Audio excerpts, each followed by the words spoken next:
पाकिस्तान का उसूली मौक़िफ़ तमाम तनाज़ात का हल डायलॉग है। अक़वाम मुत्तहिदा में पाकिस्तान के मुस्तक़िल मंदूब आसिम इफ्तिख़ार का अहम तरीन खिताब।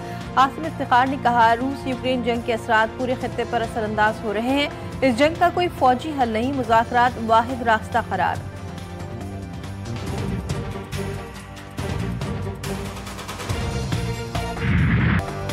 सरकारी मुलाजमीन को धमकी आमेज बयान। सुहेल आफरीदी को इलेक्शन कमीशन का नोटिस आ गया। वज़ीर आला खैबर पख्तूनख्वा को आज तलब कर लिया। ज़िमनी इंतखाबात में हिस्सा लेने वाले उम्मीदवार को भी तलबी का नोटिस। एलामी में कहा गया, जलसे में वज़ीर आला के हमरा मफरूर मुल्ज़िम भी खड़ा था। गैर जिम्मेदाराना रवैये से NA-18 में ज़िमनी इंतखाब का इनेकाद मुश्किल हो गया। बयान से ज़िला इंतजामिया अमले की जान को भी खतरा लाहक हुआ। इलेक्शन कमीशन ने NA-18 में ज़िमनी इलेक्शन के लिए पाक फौज को तलब कर लिया। वज़ीर आला KP ने कहा, मेरा बयान सियाको सबाक से हटकर चलाया गया। कहा था धांधली नहीं होनी चाहिए। अदालत के अहकामात हैं, फिर भी बानी PTI से नहीं मिलने देते। किसी भी इस्लामी मुआशरे में ऐसा नहीं होता।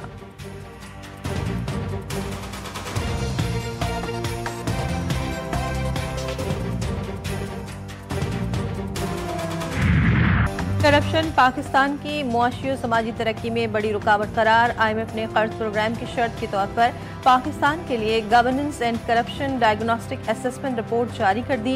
रिपोर्ट में टैक्स निज़ाम, सरकारी अखराजात, एहतसाब जैसी खामियां आया। अदालती निज़ाम में संगीन खामियों की निशानदेही भी शामिल। ताकतवर गिरोहों की करप्शन सबसे खतरनाक करार दी गई। रिपोर्ट में कहा गया कि मुल्क में बदनवानी ताहाल एक संगीन चैलेंज बनी हुई है, जो मुआशी सरगर्मियों और इदारा जाती कारकर्दगी को मुतासर कर रही है। करप्शन का देरीना मसला मुल्क की तरक्की को शदीद नुकसान पहुंचा रहा है। रिपोर्ट में हुकूमती फैसला साजी में शफाफियत की कमी को संगीन मसला करार दिया गया।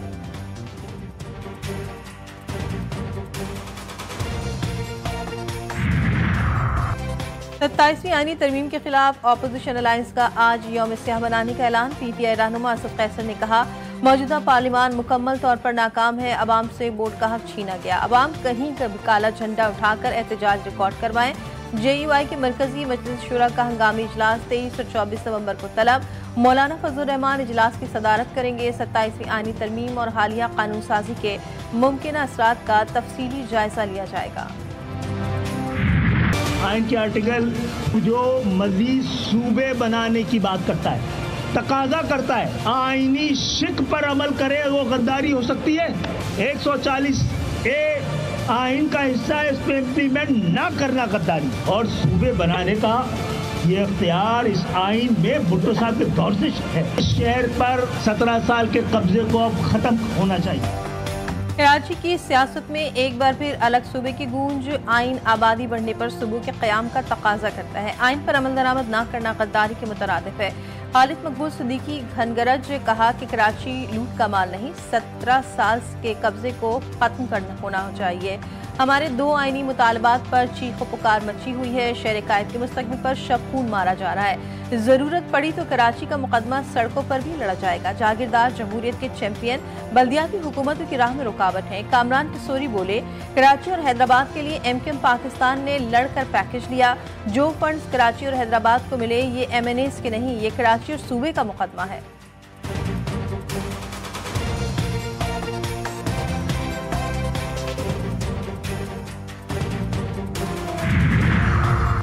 गवर्नर सिंध कामरान टिसोरी को इख्तियार नहीं कि वो सियासी बातें करे। MKM मगरमच्छ के आंसू बहा रही है। मेयर कराची मुर्तजा वहाब का जवाबी वार।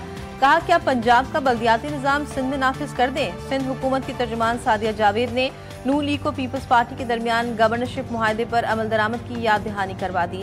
कहा, MKM को पंजाब का निज़ाम ज्यादा पसंद है तो फिर उसी मॉडल का नफाज का मुतालबा करें, जहाँ मेयर का इदारा ही मौजूद नहीं। बल्दियाती निज़ाम को निशाना बनाने के बजाय इसे मजबूत करने पर तवज्जो देनी चाहिए।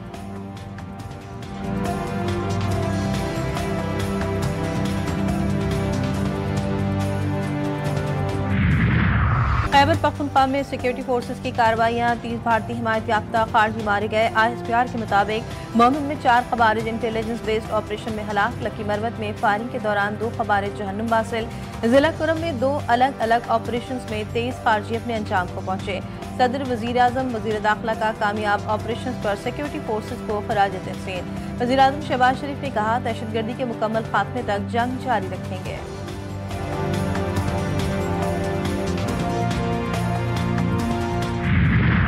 शहर कायद में एक बार फिर भत्ते की पर्चियों का खौफ, ताजिरों को धमकियां में कॉल्स, फायरिंग के वाकयात। मलिर, मंगूपेर, भैंस कॉलोनी, न्यू एमेजिना रोड के बाद आराम बाग के ताजिर को भी भत्ते की कॉल मौसूल। करोड़ों रुपए भत्ता मांगा जाने लगा। रेस्टोरेंट मालिक से भी 20 लाख रुपए भत्ता मांगा गया। मंगूपीर में मार्बल फैक्ट्री के मालिक से 10 करोड़ रुपए मांगे गए। इंटरनेशनल नंबर से कॉल में भत्ता ना देने पर कत्ल की धमकी। ताजिर ने बताया कि भत्ताखोरों ने धमकी दी कि 5 दिन के अंदर रकम का इंतजाम करो वरना संगीन नताइज भुगतना पड़ेंगे।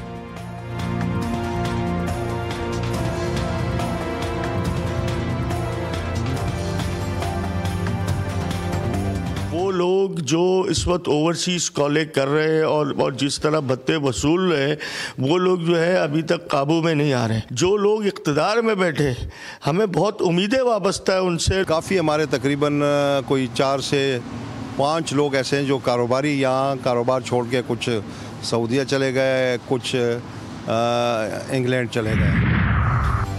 पहले फायरिंग फिर भत्ते के लिए पैगाम। कराची शहर में तशवीशनाक सूरत हाल। जमशेद रोड पर कार शोरूम पर firing. CCTV footage Zee TV news ने हासिल कर ली। मोटरसाइकिल सवार फायरिंग करते हुए फरार। मुलजिम ने फायरिंग के बाद कार शोरूम मालिक को भत्ते की पैगाम भेजा। शोरूम मालिक से 25 लाख रुपए भत्ता मांग लिया।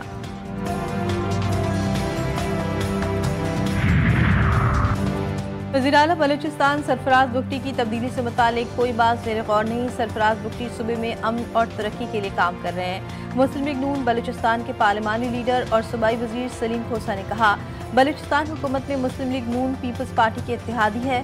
हम सबका वज़ीर-ए-आला सरफराज बुगटी पर एतमाद है। सेनेटर दोस्तन डोमकी ने वज़ीर-ए-आला सरफराज बुगटी को हटाने का दावा किया था।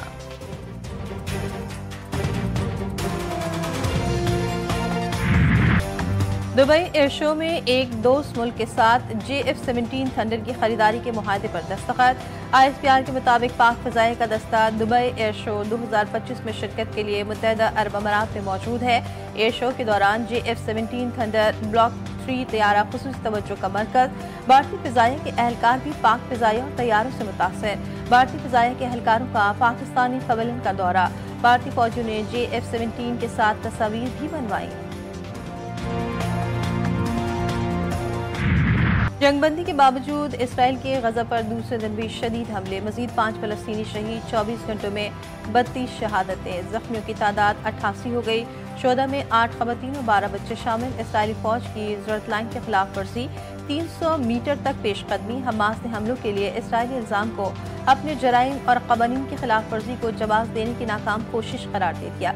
अमरीका ने खबरदार किया कि अगर हमास ने गैर मुसल्लह होने से इनकार किया तो इसराइल को दोबारा अस्करी कार्रवाई की इजाज़त होगी।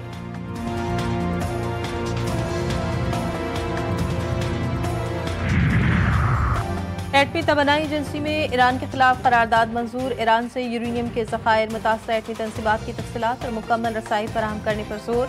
ईरान ने करारदाद को गैर कानूनी करार देकर मुस्तरद कर दिया। वज़ीर ख़ारजा अब्बास अराग़ची ने कहा कि फैसला IAEA की आज़ादी और साख को कमज़ोर करता है। इससे ईरान और जौहरी एजेंसी के दरमियान जारी ताउन बुरी तरह मुतासर होगा।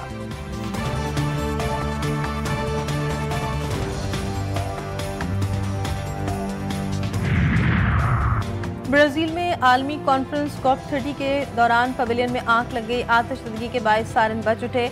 इमारत को खाली करा लिया गया। किसी जानी नुकसान की इत्तलात नहीं मिली। आज की तक़रीबात मनसूख कर दी गई। पवेलियन एरिया में मुख्तलिफ ममालिक और तंजीमों के स्टॉल लगे हुए हैं।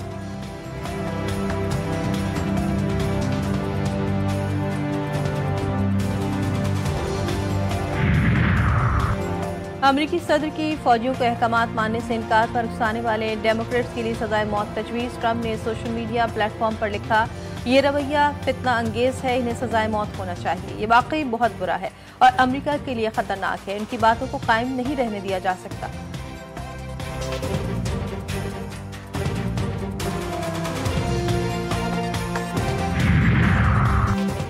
पाकिस्तान T20 सैफरीकी सीरीज के दूसरे मैच में जिम्बाब्वे का अपसेट श्रीलंका को 67 रन से शिकस्त दे दी। 163 रन के हदफ के ताक़ुब में पूरी श्रीलंका की टीम 95 रन पर ढेर हो गई। 9 श्रीलंकन खिलाड़ी डबल फिगर्स में भी दाखिल ना हो सके। जिम्बाब्वे की टीम ने 8 विकेटों पर 162 रन बनाए थे। ड्वाइन बेन 49 और सिकंदर रजा 47 रन बनाकर नुमाया रहे।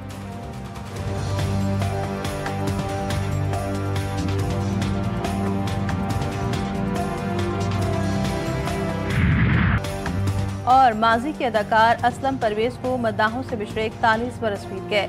असलम परवेज ने बतौर हीरो अपनी फनी जिंदगी का आगाज किया, लेकिन उन्हें असल शनाख्त मनफी किरदारों से मिली और वो आखिर दम तक कामयाब विलन के तौर पर सिल्वर स्क्रीन पर मौजूद रहे। असलम परवेज ने फिल्मी करियर में 300 से ज्यादा फिल्मों में काम किया।